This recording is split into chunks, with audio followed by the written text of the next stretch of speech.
இன்றைய முக்கிய செய்திகள். புதுச்சேரி அமைச்சர் ஜான்குமார் வெளியிட்ட அறிக்கையில் கூறியிருப்பதாவது, 4 டிரில்லியன் அமெரிக்க டாலர் பொருளாதார நாடாக இந்தியா முன்னேறியிருக்கிறது. ஜப்பானை முந்தி இந்த சாதனை படைத்த இந்தியா அடுத்து 3வது இடத்தை நோக்கி நகர்கிறது. பாரத பிரதமர் மோடி தலைமையிலான மத்திய அரசு கடந்த 11 ஆண்டுகளில் எடுத்த பல்வேறு முயற்சிகளின் பலனாக இந்த உயர்வை நாடு அடைந்திருக்கிறது. இந்திய குடிமகனாக பெருமை கொள்வோம். 75 ஆண்டுகளாக சுதந்திர வரலாற்றில் பொன் எழுத்துக்கள் பொறிக்கப்பட்ட தேசமாக நாடு உயர்ந்தது கண்டு அனைவரும் பெருமை கொள்வோம் என்று அமைச்சர் ஜான்குமார் கூறியுள்ளார். புதுச்சேரி சமூக சேவகர் ஜோஸ் சார்லஸ் மார்டின் அவர்கள் விடுத்துள்ள செய்திக்குறிப்பில் கூறியிருப்பதாவது, 11 ஆண்டுகளுக்கு முன்பு இந்தியா பொருளாதாரத்தில் 13வது இடத்தில் இருந்தது.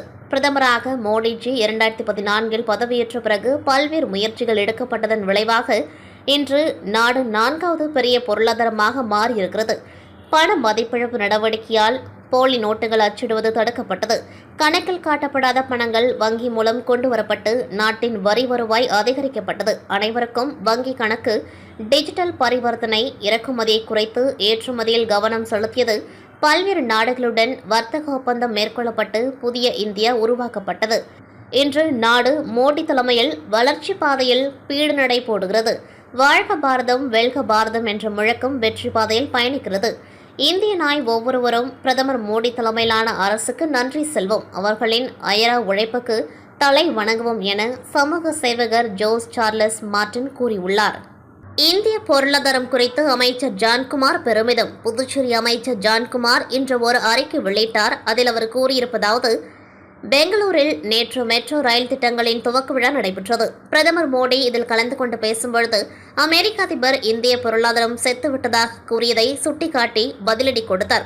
இந்திய பொருளாதாரம் மடிந்துவிட்டதாக சிலர் சொல்கிறார்கள். 4வது இடத்திலிருந்து இந்திய பொருளாதாரம் 3வது இடத்துக்கு செல்ல இருக்கின்றது. அப்பொழுது அவர்கள் பார்க்கத்தான் போகிறார்கள் என பிரதமர் மோடி கூறினார். அமெரிக்க அதிபர் இந்தியாவுக்கு 50% வரி விதித்து பொருளாதாரத்தை சீர்குலைக்கலாம் என மனப்பால் குடிக்கிறார். பிரதமர் மோடி தலைமையில் நாடு புதிய இந்தியாவாக பயணப்பட்டுக் கொண்டிருக்கிறது. அதில் அமெரிக்காவுக்கும் ஒரு நாள் பாடம் கிடைக்கும் என புதுச்சேரி அமைச்சர் ஜான்குமார் தெரிவித்துள்ளார். புதுச்சேரி முதலமைச்சர் ரங்கசாமி தனது பிறந்த நாளை கடந்த 4ஆம் தேதி வெகு விமர்சையாக கொண்டாடினார். இவருக்கு பல்வேறு அரசியல் கட்சி தலைவர்கள் பிறந்தநாள் வாழ்த்துக்களை தெரிவித்திருந்தனர். இந்த நிலையில் முதலமைச்சர் ரங்கசாமியை சட்டப்பேரவையில் உள்ள அவரது அலுவலகத்தில் நேரில் சந்தித்த சர்க்கிள் டி பாண்டிச்சேரி கிளப் நிர்வாகிகள் முதலமைச்சர் ரங்கசாமிக்கு நினைவு பரிசுகள் வழங்கி சால்வைகள் அணிவித்தும் பிறந்தநாள் வாழ்த்துக்களை தெரிவித்தனர். இந்த நிகழ்ச்சியில் சர்க்கிள் டி பாண்டிச்சேரி தலைவர் சதானந்தன், செயலாளர் பிரகாஷ், துணைத் தலைவர் வழக்கறிஞர் சிவக்குமார், பொருளாளர் கனகராஜ் மற்றும் செயற்குழு உறுப்பினர்கள் சரவணன், அமலோர், டென்னிஸ் கேப்டன் செந்தில் உள்ளிட்ட சர்க்கிள் டி பாண்டிச்சேரி கிளப்பை சேர்ந்த நிர்வாகிகள், உறுப்பினர்கள் என அனைவரும் திரளாக கலந்து கொண்டு முதலமைச்சர் ரங்கசாமிக்கு பிறந்தநாள் வாழ்த்துக்களை தெரிவித்தனர். சென்னையில் நடைபெற்ற கம்பன் விழாவில் கலந்து கொண்ட கவிஞர் வைரமுத்துவிற்கு கவி சக்கரவர்த்தி கம்பன் விருது வழங்கப்பட்டது. விருதை பெற்றுக்கொண்ட வைரமுத்து விழாவில் பேசும்பொழுது ராமபிரானை அவதூறாக இழிவுபடுத்தி பேசினார். இதற்கு நாடு முழுவதும் பல்வேறு எதிர்ப்புகள் எழுந்து வருகின்றது. ராமரை இழிவுபடுத்தி பேசிய கவிஞர் வைரமுத்துவை கண்டித்து புதுச்சேரி மாநில பாஜக தலைவர் வி. ராமலிங்கம் வழிகாட்டுதல்படி மாநில மகளிர் அணி தலைவி தாமரை செல்வி தலைமையில் இந்திரா காந்தி சிலை அருகே கண்டன ஆர்ப்பாட்டம் நடைபெற்றது. இந்த ஆர்ப்பாட்டத்தில் வைரமுத்துவை கண்டித்து கண்டன கோஷங்கள் எழுப்பியதுடன் வைரமுத்துவின் உருவப்படத்தை கிழித்து கண்டனம் தெரிவிக்கப்பட்டது. இந்த ஆர்ப்பாட்டத்தில் மகளிர் அணியை சார்ந்த சுமார் 200க்கும் மேற்பட்ட பெண்கள் கலந்து கொண்டு கண்டன கோஷங்களை எழுப்பினார்கள். ஆர்ப்பாட்டத்தில் மாநில பொதுச் செயலாளர் மோகன்குமார், லட்சுமி நாராயணன், துணைத் தலைவர் ரத்னவேலு, மாநில செயலாளர்கள் தமிழ்மாறன், கோகிலா, ராமு, மாநில விவசாய அணி தலைவர் பாரதி மோகன், பிரிவுகள் இணையமைப்பாளர் வேல்முருகன், உழவர்கரை மாவட்ட துணைத் தலைவர் SKR செல்வகுமார், முன்னாள் மாநில செயலாளர் வெற்றி செல்வம், பட்டியலணி மாநில தலைவர் தொகுதி ஒருங்கிணைப்பாளர் நாகராஜன் உள்ளிட்ட மாவட்ட மாநில தொகுதி இளைஞர்கள் அணி மற்றும் மகளிர் அணி நிர்வாகிகள் திரளாக கலந்து கொண்டார்கள். மணவெளி சட்டமன்ற தொகுதியில் உள்ள அரசு பள்ளிகளில் 10ஆம் வகுப்பு மற்றும் 12ஆம் வகுப்பு CBSE பொதுத் தேர்வில் 100% தேர்ச்சி வழங்கினால் தேர்ச்சி பெற்ற அனைத்து மாணவர்களுக்கும் தனது சொந்த நிதியிலிருந்து தலா ரூபாய் 10,000 வழங்கப்படும் என சட்டப்பேரவைத் தலைவர் ஏம்பலம் செல்வம் அறிவித்திருந்த நிலையில், நடந்து முடிந்த 12ஆம் வகுப்பு பொதுத் தேர்வில் மணவெளி சட்டமன்ற தொகுதியில் உள்ள தவளக்குப்பம் அரசு மேல்நிலைப்பள்ளி மற்றும் நோனாங்குப்பம் அரசு மேல்நிலைப்பள்ளி ஆகிய இரு பள்ளிகளும் 100% தேர்ச்சி பெற்றதை அடுத்து சட்டப்பேரவைத் தலைவர் தான் ஏற்கனவே அறிவித்தபடி தேர்ச்சி பெற்ற அனைத்து மாணவர்களுக்கும் கல்வி ஊக்கத்தொகை வழங்கும் நிகழ்ச்சி தவளக்குப்பம் அரசு மேல்நிலைப்பள்ளி வளாகத்தில் நடைபெற்றது. இதில் சட்டப்பேரவைத் தலைவர் ஏம்பலம் செல்வம் கலந்து கொண்டு பள்ளியில் முதல் மதிப்பெண் பெற்ற மாணவருக்கு ரூபாய் 20,000, இரண்டாம் மதிப்பெண் பெற்ற மாணவிக்கு ரூபாய் 15,000 மற்றும் முதல் பொதுத் தேர்வில் தேர்ச்சி பெற்ற அனைத்து மாணவர்களையும் சால்வை அணிவித்து பாராட்டி தலா ரூபாய் 10,000 வீதம் 48 மாணவர்களுக்கு ரொக்க பணத்தை வழங்கி சான்றிதழ்களையும் வழங்கினார். மேலும் இந்த நிகழ்ச்சியில் பள்ளி கல்வித்துறை இணை இயக்குநர் சிவகாமி, பள்ளியின் துணை முதல்வர் ராஜசேகரன், பள்ளியின் தலைமை ஆசிரியர் மற்றும் இருபால் ஆசிரியர்கள், முக்கிய பிரமுகர்கள் ஞானசேகர், மாவட்ட தலைவர் சுகுமார், தொகுதி தலைவர் லட்சுமிகாந்தன், விவசாய அணி சக்தி பாலன், மாநில செயலாளர் ஹேமமாலினி, முன்னாள் பஞ்சாயத்து தலைவர் ராஜா, ஆண்டியார்பாளையம் சிவா, திருமலை, நாகமுத்து, திருவேங்கடம், பழனி, சுகாதியா, ஜெயக்குமார், ஐயனார் உள்ளிட்ட பலர் மற்றும் மாணவ மாணவியர்கள், பெற்றோர்கள் கலந்து கொண்டார்கள். முதுமலை அருகே உள்ள பண்டிப்பூர் தேசிய பூங்கா சாலையில் சுற்றுலா பயணியை யானை விரட்டி சென்று மிதிக்கும் பரபரப்பு காட்சிகள். நீலகிரி மாவட்டம் முதுமலை புலிகள் காப்பகம் அருகே கர்நாடக மாநிலத்தின் தேசிய பூங்கா அமைந்துள்ளது. முதுமலையிலிருந்து மைசூர் செல்லும் சாலையில் யானை ஒன்று சாலையின் குறுக்கே நின்று கொண்டிருந்தது. இதனால் வாகன ஓட்டிகள் தங்கள் வாகனங்களை சாலையிலேயே நிறுத்தினார்கள். சில சுற்றுலா பயணிகள் வாகனத்திலிருந்து இறங்கி யானையை படம் பிடித்துக் கொண்டிருந்தனர். அப்பொழுது கேரளாவை சேர்ந்த சுற்றுலா பயணி ஒருவர் யானையை செல்ஃபி எடுக்க வனப்பகுதிக்கு சென்றார். சிறிது நேரம் பொறுமையாக இருந்த யானை திடீரென ஆக்ரோஷமடைந்து செல்ஃபி எடுத்துக் கொண்டிருந்த சுற்றுலா பயணியை விரட்டியது. யானை வருவதை அறிந்த அந்த சுற்றுலா பயணி அலறி அடித்து ஓடினார். ஆனால் யானை விடாமல் விரட்டி சென்றது. இதில் சுற்றுலா பயணி நிலை தடுமாறி சாலையில் விழுந்தார். அப்பொழுது அங்கு நின்றிருந்த பொதுமக்கள் இதை பார்த்து சத்தம் போட்டனர். ஆனால் யானை கீழே விழுந்தவரை மிதித்துவிட்டு காட்டுக்குள் சென்றது. அங்கிருந்தவர்கள் பலத்த காயமடைந்த அந்த சுற்றுலா பயணியை உடனடியாக மீட்டு மருத்துவமனைக்கு எடுத்து சென்றனர். வனத்துறையினர் சாலைகள் தோறும் சுற்றுலா பயணிகள் வாகனத்திலிருந்து இறங்கி வன விலங்குகளை படம் பிடிக்க வேண்டாம் என்று எச்சரிக்கை பலகைகள் வைத்திருந்தாலும் அதை பொருட்படுத்தாமல் ஒரு சில சுற்றுலா பயணிகள் இதுபோன்ற காரியங்களில் ஈடுபட்டு ஆபத்தில் சிக்கிக் கொள்கின்றனர். புதுச்சேரி நகராட்சிக்குட்பட்ட வெள்ளையனூர் சாலை முருங்கப்பாக்கம் பேட் கிராமத்தில் எழுந்தருளிருக்கும் அருள்மிகு வடக்கம்பாளையத்தம்மன் ஆலயத்தில் தனி சன்னதியாக எழுந்தருளிருக்கும் அருள்மிகு அங்காள பரமேஸ்வரியம்மன் சன்னதியின் அஷ்டமந்தன மகா கும்பாபிஷேகம் இன்று நடைபெற்றது.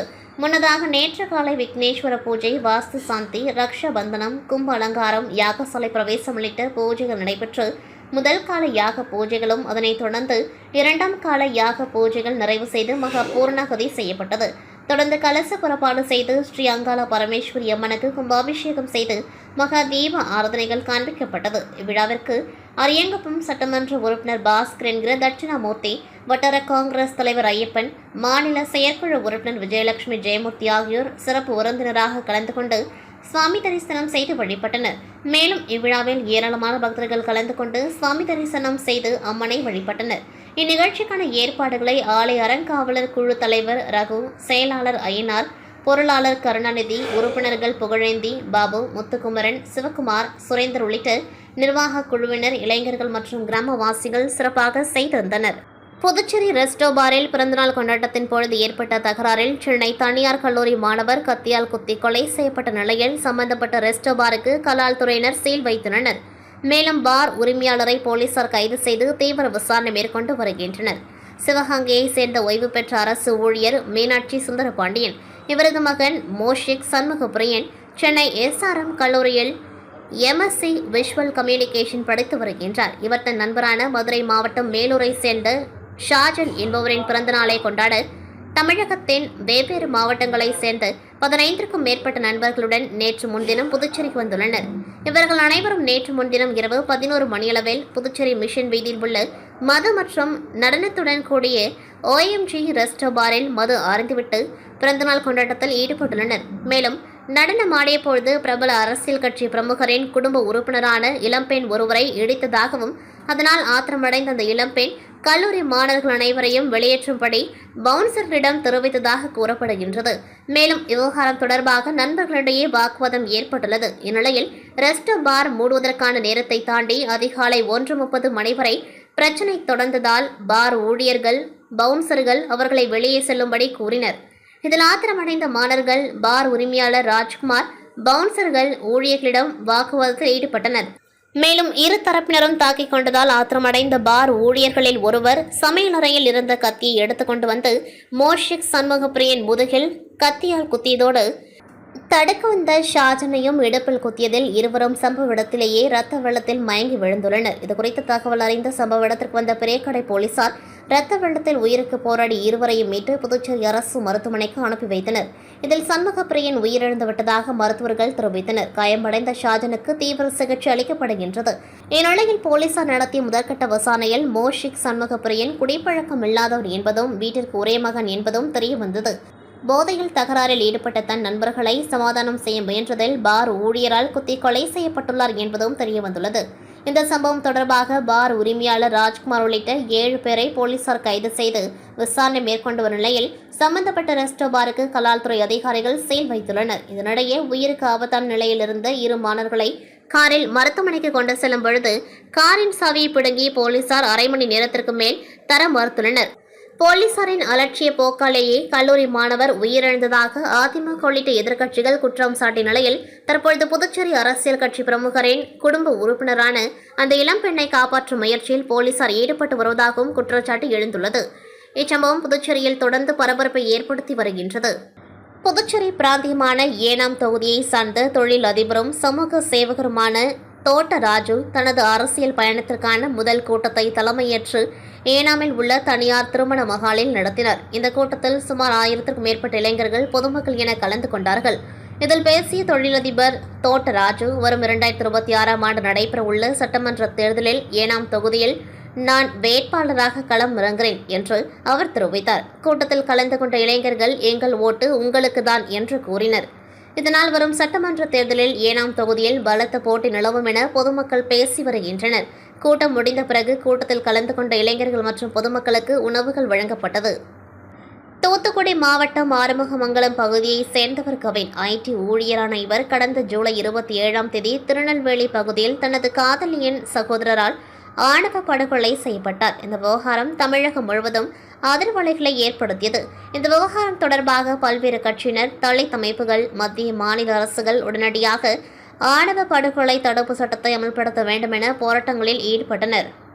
இந்த நிலையில் ஜாதி மறுப்பு திருமணம் செய்த தம்பதியர் காதலர்களை ஜாதி மதவெறியால் படுகொலை செய்யப்படுவதை தடுக்கும் வகையில் மத்திய மாநில அரசுகள் ஜாதிய ஆணவ படுகொலை தடுப்பு சட்டத்தை உடனே ஏற்றிட வலியுறுத்தி புதுச்சேரி சுதேசி பஞ்சாலை அருகே விடுதலை சிறுத்தைகள் கட்சியின் துணை பொதுச் செயலாளரும் தமிழக சட்டமன்ற உறுப்பினருமான பாலாஜி மற்றும் புதுச்சேரி விடுதலை சிறுத்தைகள் கட்சி முதன்மை செயலாளர் தேவபொழிலன் ஆகியோர் தலைமையில் 100க்கும் மேற்பட்ட கட்சியினர் கண்டன கோஷங்களை எழுப்பி ஆர்ப்பாட்டத்தில் ஈடுபட்டனர். திருநெல்வேலியில் கவின் ஐடி ஊழியர் ஆணவ படுகொலை செய்யப்பட்டார். இந்த நிலையில் கவின் ஆணவ படுகொலை கண்டித்தும் தமிழகத்தில் தொடர்ந்து அதிகரித்து வரும் ஆணவ படுகொலை தடுக்க தனி சட்டம் இயற்ற வலியுறுத்தியும் தமிழ்நாட்டில் உள்ள பல்வேறு அரசியல் கட்சிகள் போராட்டங்களை நடத்தி வருகின்றன. இந்த நிலையில் கடலூர் மாவட்ட விடுதலை சிறுத்தைகள் கட்சியின் சார்பில் மாவட்ட செயலாளர்கள் தலைமையில் நடைபெற்ற ஆர்ப்பாட்டத்தில் விடுதலை சிறுத்தைகள் கட்சியின் பொதுச் செயலாளரும் காட்டுமன்னார் கோவில் சட்டமன்ற உறுப்பினருமான சிந்தனை செல்வன் கலந்து கொண்டு தமிழக அரசு ஜாதிய ஆணவ படுகொலை தடுப்பு சட்டத்தை ஏற்ற வலியுறுத்தி முழக்கங்களை எழுப்பினர். இந்த ஆர்ப்பாட்டத்தில் சுமார் 200க்கும் மேற்பட்டோர் கலந்து கொண்டார்கள். எம்ஜிஆர் குறித்து பேசிய திருமாவளவனுக்கு அதிமுகவினர் எதிர்ப்பு தெரிவித்த நிலையில் எம்ஜிஆரை இழிவுபடுத்துவது எங்கள் நோக்கம் அல்ல என்று சிந்தனை செல்வன் விளக்கம் அளித்தார். இத்துடன் செய்திகள் நிறைவடைகின்றது. நன்றி, வணக்கம்.